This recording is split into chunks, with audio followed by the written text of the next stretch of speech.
and welcome once again to It's My YouTube, and I'll blog if I want to, the place where I'll say whatever I damn well please. Anyway, a lot of things have been floating across my radar lately, a lot of because I've been catching up on the couple of hundred videos that are on my watch later list. But, and it's come to my attention that there was an article which, to the best of my knowledge, was a real article about if a feminist takes half-hour break from being a feminist to enjoy watching a TV show. And Lacey Green, in one of her videos, talks about how she has to take a break from feminist analysis. And I'm just... without getting into a long-winded explanation of the ins and outs of of why that strikes me as so funny. See, you have people who, I mean, to be honest, don't actually believe in whatever cause it is they're espousing. Like, I'm sorry, Lacey Green. Yeah, I'm sorry, you are just latching on to whatever the most popular particular thing going on. Back when gaming was actually popular, you had videos that basically you watched other people's crap and just said what the hell they said rather than anything else. And now feminism. See, the difference between somebody like me, I don't take a break from being a conservative. I don't have to take a break from having the viewpoints and whatever else and everything that I am, because I don't see it as a burden. I don't see it as this thing that wears me out and I have to take a break from and everything, because it's who the hell I actually am. I don't have to take a break from somebody who wants every single illegal immigrant shipped the hell out of this country. I don't have to take a break from that, because I don't need to exert mental energy in keeping myself in this mindset of whatever, because it's who the hell I actually am.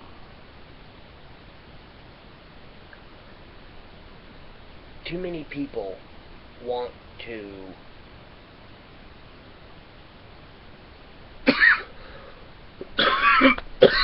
oh, shit. Seasons change, and occasionally I get bronchitis when the seasons change. But too many people want to... Ow. Too many people want to become onward feminist soldiers or whatever else, and it's like they have to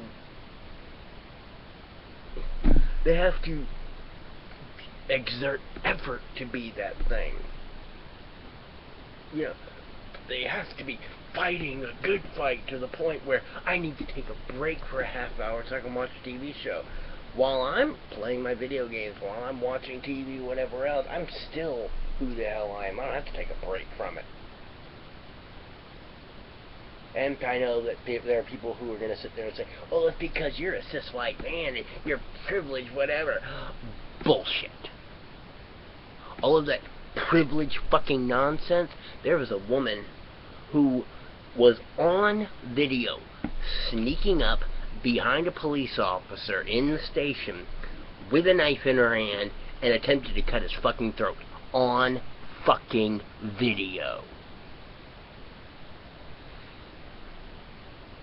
And then was, not guilty of assault on top of attempted murder or whatever else, but assault.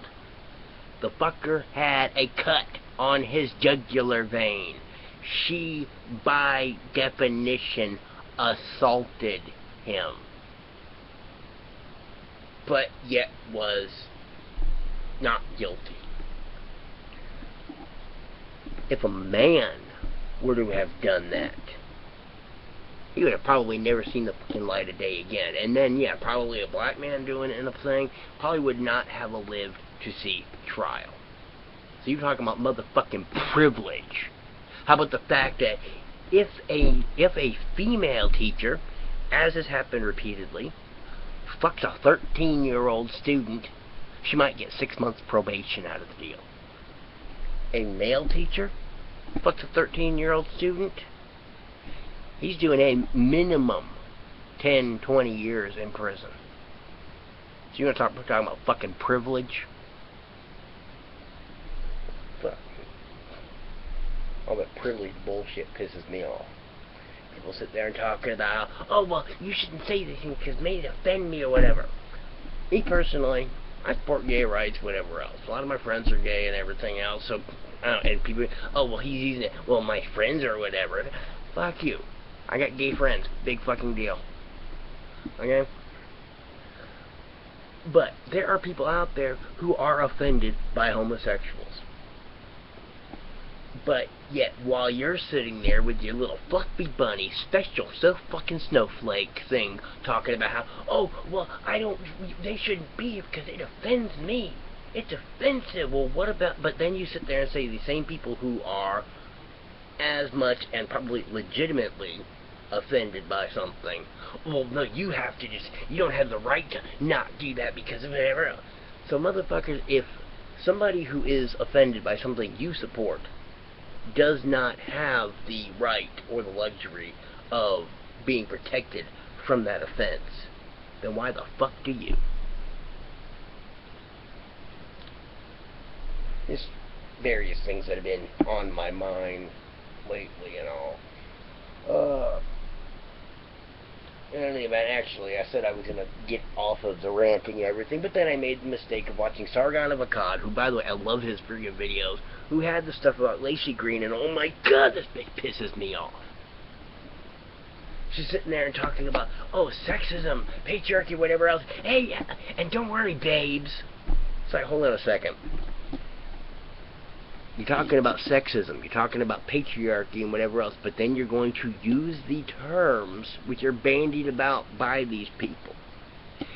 Bitch, you are the biggest fucking hypocrite I have seen in a long time. And then there's some other chick, I don't know what her name is, she's some redhead with helmet hair, who, please, let Anita Sarkeesian say what the hell she's been saying, and don't try to be the next Anita Sarkeesian, because Anita Sarkeesian wasn't even that fucking good at it.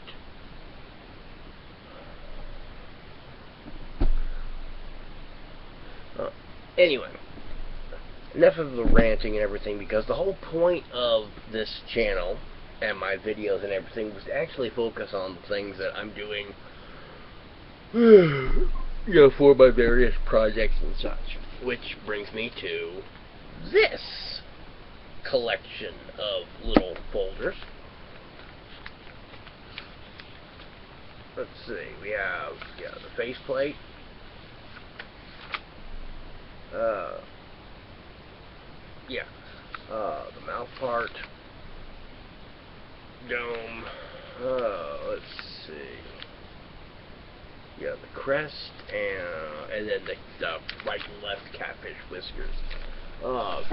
This is, that's not what I want to bring up. Anyway, I use a program here, called Pepakura Designer. Yeah, that's not what I wanted either. Nope, alright, finish. Okay, well, anyway, this will actually work as well as anything else right now. This is actually a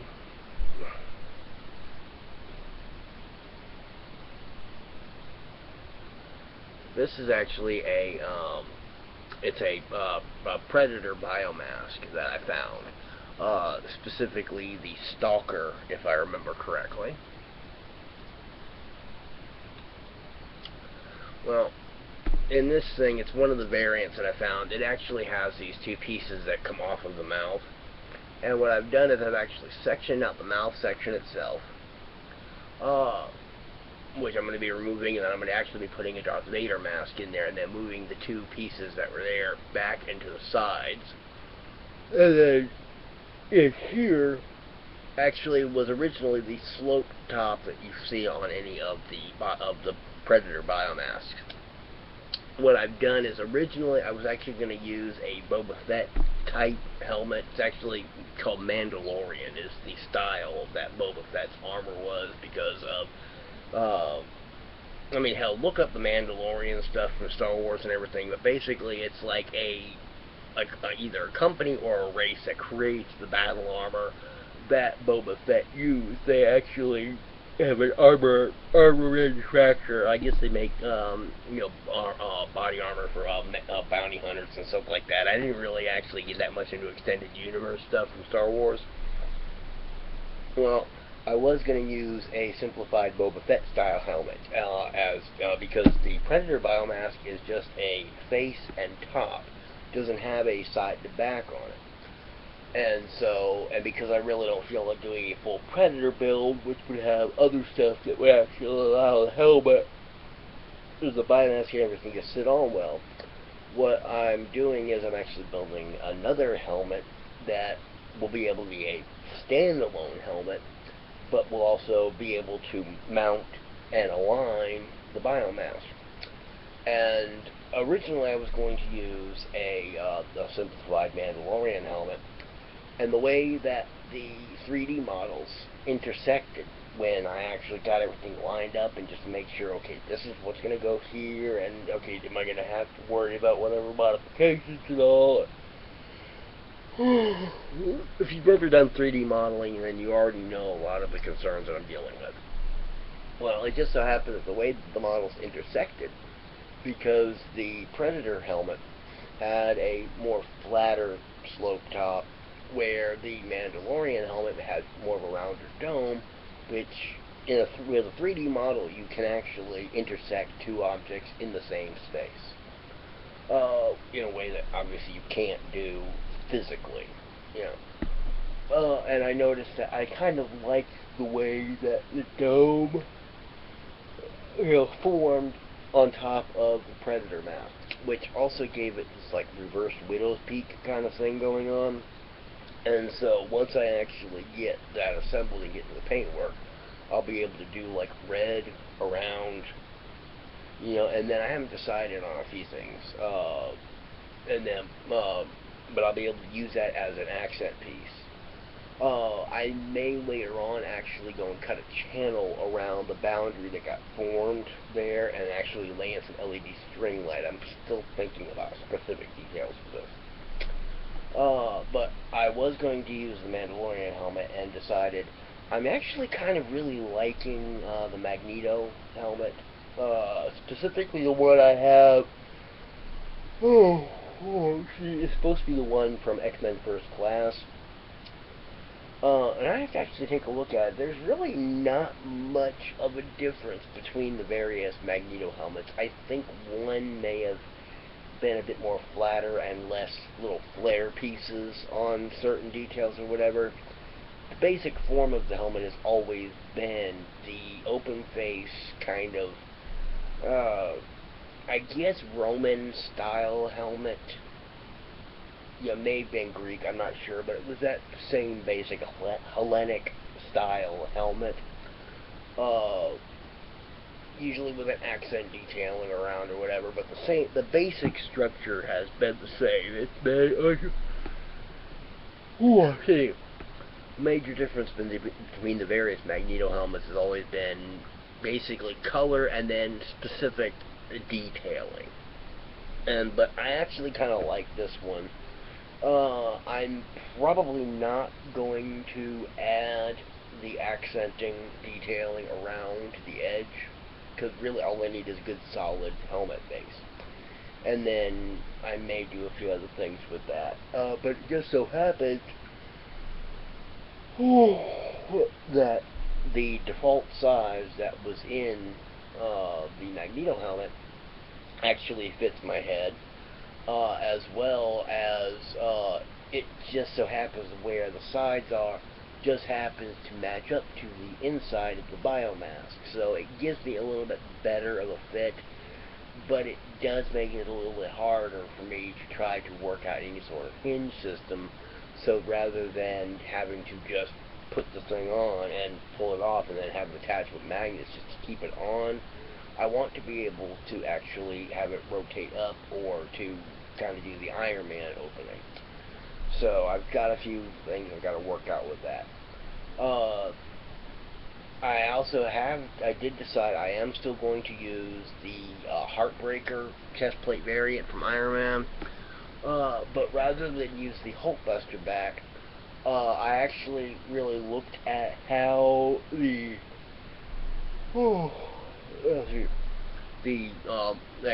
you ever seen Mighty Morphin Power Rangers, which my wife loves the show. I mean, I liked it back when I was a kid and all, but she's a major fan compared to me. There's a character in there, the Green Ranger, who had this gold kind of shoulder armor, diamond-shaped piece over the chest. I'm actually going to be getting rid of that diamond because really all I need is the shoulder piece. But the way I actually kind of liked the way when I had everything lined up to the 3D model program, I used Blender specifically. I kind of liked the scalloped edge that it created, but I also realized that scalloped edge is going to be hell to try to build and keep stable long enough for me to get everything kind of set up and attached. And in some aspects, it'll be really good because if I was to be doing it sectioned, like I was thinking about, then putting it on, I'd be able to kind of, and the way that the scalloping fits together, I'd be able to kind of align it a little bit better. But I'm really going to end up doing at least the shoulders and back as one piece, and so that way I can put it on and then put the chest plate to basically kind of put everything together. And then I still have to take into account the undersuit frame. I actually found a 3D model of the Iron Man undersuit frame, which is pretty damn detailed. I actually will very easily be able to remove parts from the 3D model and then be able to put in the thing. If I was to 3D print this entire frame, I'd be able to just basically paint the detailing and everything at this point. But like things like the actuators and stuff that you saw on the suit wouldn't move, obviously. But I could, in fact, actually just take certain pieces of this model off and replace them with actuators that at least I could get to move or whatever else, just kind of give better effect in the suit. So, but anyway, that's what I got going on. Like I said, I promised my wife I was also gonna try to cut down on the ranting a little bit on the thing because I don't know, it's kind of carrying over into everything else. I'm kind of gonna stop paying attention so much to people like Lacey Green and whatever, and kind of get my head back into my game here. And anyway, speaking of games, I'm actually working on Infamous 2 at this point. And I'm still in the middle of Mass Effect 3. Both are very good games. What I don't like about Mass Effect is that there's not enough combat opportunities. I tend to like first-person shooters a lot. Mass Effect is very good in terms of like the storyline, the cutscenes, and everything else are actually pretty good. Like it's very rare that you get a lot of games that have like a lot of cutscenes and dialogue that really keep my attention. But Mass Effect was done really well in terms of the way the dialogue and the cutscenes were. But I really don't like the fact, that you're really limited on your combat stuff. That's why I kind of like the multiplayer thing. That's the main reason why it is I even got thing. I mean, actually, I ended up actually getting Mass Effect for like, I think I paid like friggin' think I paid like $3 for Mass Effect 2, and so therefore I ended up having to get Mass Effect 1, because I was like, alright, screw it, I want to play this all the way through. And then I think I ended up paying like $5 for Mass Effect 3. So, but I mean, it actually has a really interesting storyline and everything. It actually moves it along, and there's actually depth into it, and you actually really you actually learn a lot about the various races and things that are in Mass Effect through the dialogue and stuff that you actually hear as you're walking around, like if you're on this thing called the Citadel, which is like this, it's like the United Nations or some crap or whatever, I guess is the quick and dirtiest way to put it anyway. Those of you who played Mass Effect, yes, you know what the Citadel is, okay, please, help. Flame the comment box or whatever all you want to. It's quick and dirty explanation. The Citadel amounts to the Galactic UN. But as you're walking around in the Citadel, sometimes, you'll overhear a conversation, and there'll be various bits and details about, like, the Volus, or about the Solarians, or whoever else, and, obviously, depending on where you are, you'll find different bits of dialogue and stuff. But you also get a lot of, like, little mini-quests and things like that.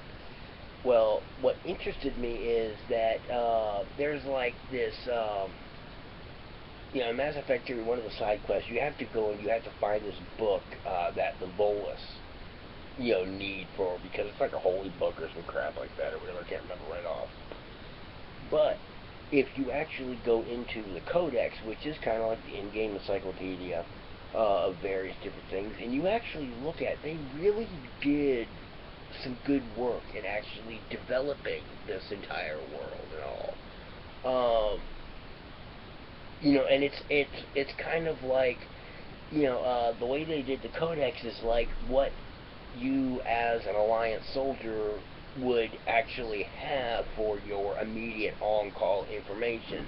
That, this particular battalion went out to the galaxy and did this, and this, without a bunch of cumbersome detail and everything, but it gives you enough information to actually understand what it is. It has nothing to do with the gameplay itself, other than the fact that you had to go and find this book or this religious symbol or whatever for this particular side quest, or you had to go and find heat exchangers because one of the Solarians colonies needed it for their patching ground or some crap or whatever. But they actually did some really good work in developing all of the different things. So it's actually kind of a fun game. And then there's Infamous. Now, Infamous 1, I loved. You had infinitely spawning enemies, and as long as you did not do the side quests, which redeemed more and more of your map, then you can just run around everywhere. And basically, as long as you stuck around your home base, so to speak, where you basically went in the first place, you'll have easier enemies or whatever, and you can just have some fun just mowing them down. Or you can go into the areas that you access later in the game. I mean, this is after you've beaten the game, too. I mean, the replay value of this is pretty much infinite, Now, with Infamous 2, there's really not that much random spawning stuff, but they do have a lot of user-generated content, and what I usually do is I have my search thing marked to find me all of the good comma missions. So that way, if I'm ever running around, and okay, you've got like your basic villains and the militia that you're trying to get out of town on top of everything else. And sometimes I'll end up hitting one of the bystanders in the back of the head with a big, huge, like, electro tuning fork wrench kind of thing. And that always kind of damages your score and everything. So I always keep a couple of the good karma user-generated missions, around, so that I can just kind of make up for the thing, because you get certain bonus points depending on how good or evil you've become through your actions and so forth. And I kind of like the bonuses that I get for for having good karma. And so in case it starts to get down a little bit, I can just go and knock off a couple of those extra missions and then just bring my good karma back up. Anyway, between working on the helmet, I'm going to be also doing a lot more work. A lot more work on my work area, which is eventually going to be my son's bedroom. So I need to actually start also looking at how I'm going to have a suitable workspace for the things that I also want to do around here. So in any event, I'm just going to get this uploaded and then finish up a couple things before I head my ass to bed. Thank you for watching and have a nice day.